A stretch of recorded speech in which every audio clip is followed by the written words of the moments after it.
Hi అండి, welcome to my YouTube channel. Like చేయండి, share చేయండి, సబ్స్క్రైబ్ చేయండి ప్లీజ్. ఓకేనండి.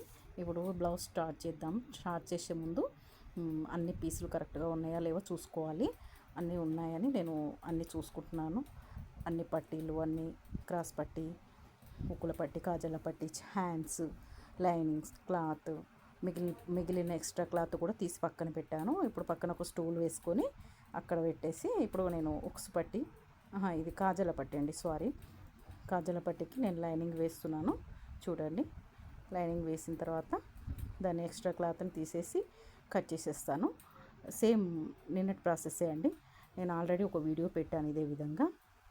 నేను అదే ఫాలో అవుతాను. నాకు అదే ఈజీ అనిపిస్తుంది. మీకు కూడా ఈజీ ప్రాసెస్ చూపిస్తున్నాను. ఇంకా ఈజీగా కనిపించాలని నేను ఇంకా మంచి ప్రాసెస్ ఎంచుకున్నాను. ఇది నెక్స్ట్ ఉక్సుల పట్టి అండి. దీన్ని సరిగ్గా కట్ చేసి పెట్టేసుకోవాలి. ఇది 2 వరుసలో ఉంటుందండి, కొంచెం ఎక్స్ట్రా ఉందని తీసేసాను. ఓకేనా.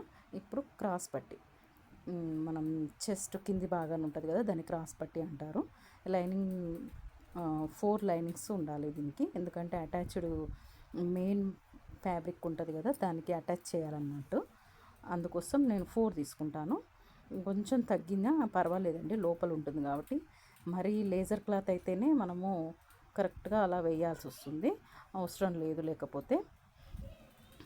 ఇప్పుడు మెయిన్ క్లాత్కి కొంచెం తక్కువ పడినా ఏం అవసరం లేదు.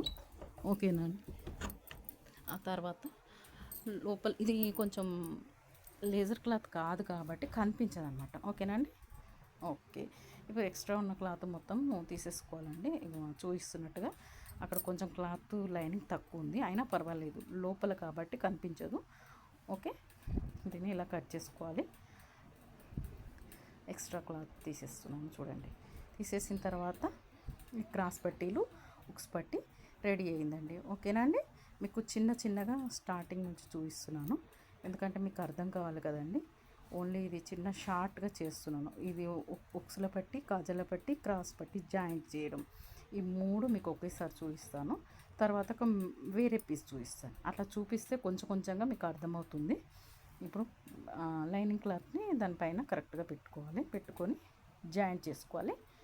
రెండింటిని కలిపి జాయింట్ చేస్తున్నాను చూడండి. ఈ విధంగా జాయింట్ చేసుకోవాలన్నమాట. జాయింట్ చేసుకొని అక్కడ కొంచెం రబ్ చేసుకోవాలి, ఎందుకంటే అది మూల కదండి, కొంచెం ఇలా ఇచ్చినట్టుగా కొంచెం రఫ్ ఇవ్వాలి.